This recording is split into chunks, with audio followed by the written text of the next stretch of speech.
settings that we're going with is going to be 85 hertz and 400 p width with a 0 relax and ramp up and down. So it'll be a constant impulse for our friend Daniel over here. So that way also one of the things is what that's beneficial for is they or you can set the tempo of the movement, whatever that is, rather than the machine dictating that and throwing them off. And they can't cheat this way either. Yeah. Because when it's like there's the rest between, like they can time it right, but like especially shoulders, I see them do this. Like they push it up and they bring it down. But now they can do that because it's contracting non-stop, so they let it go, they just go like this. Yeah. So the emulates cheating. Let's start with overhead press since you talked a little bit about the shoulders. Okay. I don't know how much I can do overhead press just because I dislocated my shoulders. Okay. 10, 8? 8 max probably. Alright, we're giving... Well, let's see, I don't even know if I can do it. We're giving Daniel 8s, but okay, I think literally all of my female clients can lift more than that, but he's got a bum shoulder. I just dislocated it, okay? He's all dislocated, broken. His shoulder is barely even there. As we go through this, and I haven't trained you in a while, so you gotta... It's okay. Yeah. I'm gonna just max you out on everything. Please. Okay, cool. And I'll have you start with an overhead press. Okay. So tell me when you're feeling good. Okay, I'm feeling pretty good already. Alright. The abs actually, if you do less than the abs, I can do more. I'm going to suggest to Daniel as he does it to keep his hands right there, so not to come all the way in, to just come straight up and down. With that angle right there. Good, and then there. And you're at 94%, right? So, yeah, the machine's maxed out, essentially. It's not at 35%. Definitely not. Yeah. And a big influencer of this motion is going to be his pec. So the higher that the chest is on, the more influence it's going to have because of the chest pulling his arms forward, because his pec is attaching into the shoulder right with the anterior delt. Yeah, remember, guys, that the back is not the main muscle group here to turn up on. And triceps and biceps as well, also going to be affecting the deltoids just because the deltoids are attaching right in between the two. Depending on how you have the arm pads, it's going to be touching the deltoid attachment site, as well as influencing the deltoids as a lot of the muscles of the triceps and biceps are attaching under them. I'm just going to have Daniel do 100 more reps. Yeah. So what is a good way to challenge the person when they say, I don't feel as much on my shoulder here? Turning up the pec. Turn up the chest, that's going to have the most influence. If it's females, just start loading up the arms essentially more. Some females do like the chest, don't just turn the chest off because the female, or because you think that they're not going to like it. Ask them before, and then maybe run through a test trial with the chest first before anything. Give them the option essentially, and then see if you want to use it with them. And then ways to make this harder without necessarily increasing weight. We may even have to drop weight. Shoulder flies are another good substitute. I don't know if you're able to do those. Don't break your shoulder. I can't. Okay. Unfortunately, I mean I could with tennis balls or the tubes or something. No, you're good. Okay. So shoulder flies are going to be another good one, and it's going to be same settings and similar settings, I would say, as what we had with the overhead press. And again, the chest is going to be the big influencer of keeping the arm from adducting. All right, so it's going to be pulling them down as they're trying to come up. So they'll have to resist that, and that'll create a lot of the tension. So with anything, we can always go heavier. All right, we're just staying with this weight for today for demonstration purposes. But essentially doing whatever a client is able to with good form technique and being safe and all that good stuff is key. Especially if you, a lot of times from my experience, I'll find that clients maybe only go up to like a certain setting in terms of impulse of like maybe 60%. And if I give them weight, they don't usually go too much lower, maybe 55% if I give them like 15-pound dumbbells. A lot of times it comes down to like possibly tolerance of the electricity that they're not able to deal with. So as Daniel does his bicep curl, so I'm getting you set up in position before we start it. Okay. All right, so you'll start a couple curls, and I would say just squeeze and hold. One of the big things that has to be done for him to get the most out of this is squeeze his shoulders back. So he has to stabilize his scapula, and then as he does that, if he can move his elbow, so a little bit more forward, so he's stabilizing as hard as he can back here, retracting, keeping the elbow in front of his shoulder, right, creating this nice angle right here. Most people do it like this. Yeah, if you do that, you're going to lose a lot of range, and the influence of the weight on his bicep is not going to be what it could be. So really pay attention to this little detail right here. Like I said, one of the most skillful things that clients aren't able to do a lot of times, or they have to work on, is setting their shoulders, retracting their scapula, and stabilizing or anchoring that place down to create the tension that he needs in the bicep. And then as he goes through this with a nice controlled motion. Yeah, this is already, it's way harder already if it's do it with the right form. Just keep your leg right there. Yeah, I can do more on the biceps. Again, just because he's doing biceps with this, don't necessarily with just the E-Fit focus in on the bicep. Focus also on the opposing muscle that's going to be preventing him from flexing his elbow. So utilize the triceps. You know, that's going to be a huge muscle that will really influence his ability to create that motion. And chest, everything. Right? Yeah, essentially everything should be up as high as the person can tolerate. And as he maybe starts to fatigue out, one of the things that you can do to extend the set and maybe get a little bit more juice out of his muscles is just dial down. So we could take the impulse off. And again, these are 8s, and I know Daniel could do a lot more. But for your client, you know, maybe they can't get so many, they can only get so many reps with the E-Fit. But if you turn it down all the way and let them continue, they may be able to get another 3 or 4 reps just on their own, which again is just more stimulation and a more ability for them to contract those muscles as hard as they can, get the most out of that working set. We'll have Daniel come to a lower body exercise. And again, so one of the things, there's no good or bad exercise. You can essentially pick whatever ones you feel are appropriate for your client. But one of the things you want to consider is making sure that you can keep progressing those exercises in intensity ideally, and making sure that their technique's down. So if Daniel wasn't able to like squat or lunge, you know, we'll have to come up with some alternatives, maybe hip raises for a while so he can develop like muscles of his hamstrings and glutes, or maybe he'll have to just do like a light squat and hold, or something of whatever nature to like support those muscles. But ideally getting them to exercises where all you have to focus in on is their load, essentially the impulse and the weight that they're able to handle, to keep them progressing and keep challenging them. If you end up stopping something, or if you end up don't progressing, you're just going to end up with a client who's not seeing results, and they're not going to be happy and feel challenged, especially if they're doing the same thing. So you want to try to make them better, not just doing different exercises, but exercises that make sense, that are trying to get them to an ultimate goal. Yeah, try not to like switch it up every single time and make them feel stupid, because obviously if you do all these crazy exercises, then they're not going to be able to know how to do it right. I mean, nobody knows so many exercises, even lunges, how to do it right, or squats, or whatever. If you keep changing it up, they're not going to get better either. No, so yeah, they definitely have to practice it. Working it, once the client has the technique, which, you know, realize that there is a lot to the technique of an exercise. If you can start to point out all those details, something as simple as for his upper body movements, you know, keeping his shoulders as stable as possible. You'll notice that if clients aren't able to do that, then, you know, it's hard to progress them. So getting them to learn that technique and then focusing in on the load and the intensity, whatever that may be, is going to be ideal. Okay. Alright, so have you come into your lunge? Okay. Like stationary, or what? Yeah, stationary.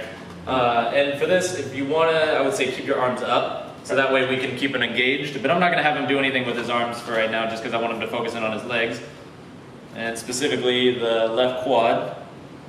And so as Daniel starts this, I'm going to have you squeeze your right glute as hard as you can, Daniel. Stabilize your hips. Like this? Yep. And then what you can do is even keep a little bit of lean forward, as long as your back's okay with that. Yeah. And then really focus in on driving off this left leg, and give a little pause at the bottom too. I know it's going to feel comfortable. You turn it up a little bit because it helps my back to feel better. Okay. Is that good? Mm-hmm. So Daniel's squeezing his right glute as hard as he can. He has a little bit of lean to force more tension into that left quad, and he's getting a good pause at the bottom first, and then he's up.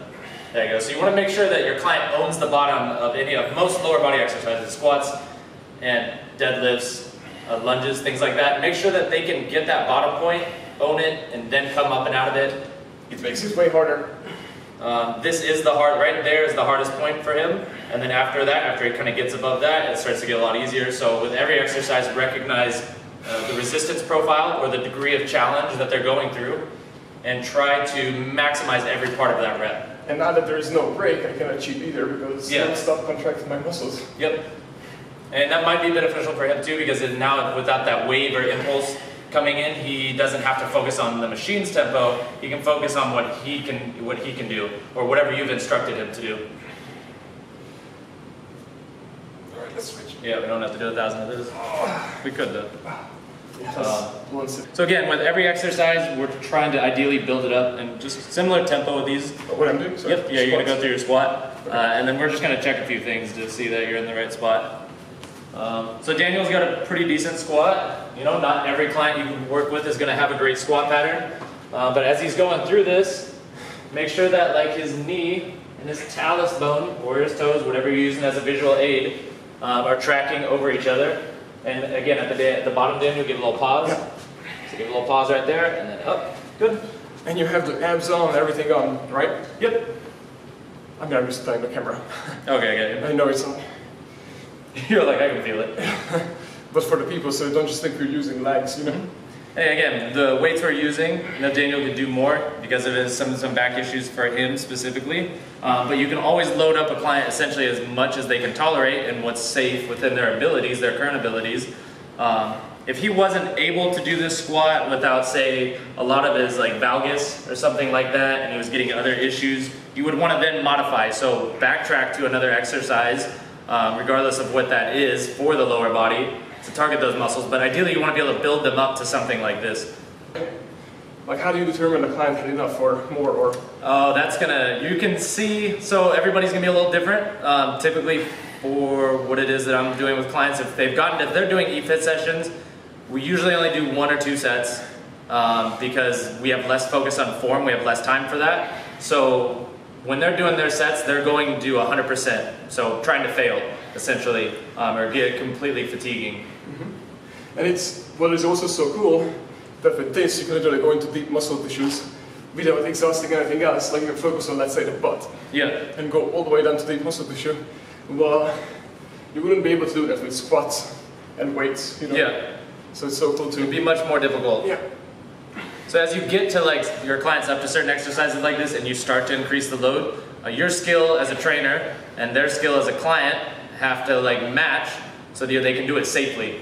Oh, so for push-ups, a good way to, I would say, again, it's always you're trying to get the most. And not everybody can do push-ups too. So not everybody can. So as a way to maybe progress clients for push-ups, is if they can't, elevating it to a wall is a way that you can do it. But ideally, even if they're at the wall, you're going to want to start working them down towards the floor. So a bench would be an option. And so I'm going to pull a bench over so you can put on that. You know, come down and then you have your hands on the bench. Yeah. Watch out for the dog behind you. It's okay. Thank you. Okay. Yep. Just push-ups, right? Yep. And again, so with anything, you want to make sure that they can master that movement, that exercise, and every part of it. So as Daniel comes down, I'm going to have him actually give a pause, and then come up. Nice and slow. And Less on the abs. Less on the abs for him? Like a lot less. Okay.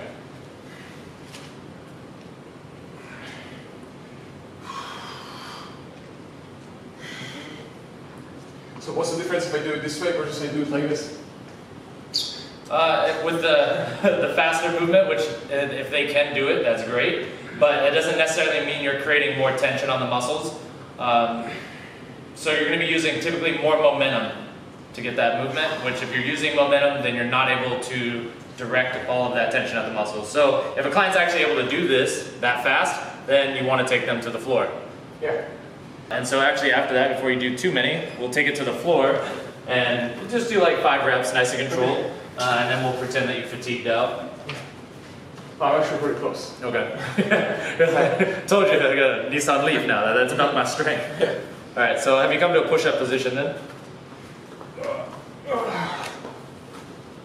Yeah, so I can tell you that being rested or not rested or stressed give you a huge, huge difference working out. Yeah. In your workouts. That's one of the things, as a coach, you got to recognize in every client that you have, all the, basically the individuals that you have in front of you, all of them are going to have a different ability, a different tolerance to exercise, E-Fit, whatever. But like Daniel was saying, like going off with very minimal sleep, probably not, I don't know, about food intake and all that stuff. But for like clients, if they're mentally exhausted, and this is a constant thing, you're going to have to like change how you're training them. And to like respect that essentially so that they don't fall apart. Because it won't be helping them at one point depending on the client. But you have to be able to see that in them. And then also I want to point out something that really depends on trainer, because I train with lots of different trainers that I meet. And lots of times, for example, some have me at like 60, 70, 80% on the power. Some have me between 30, 40, 50.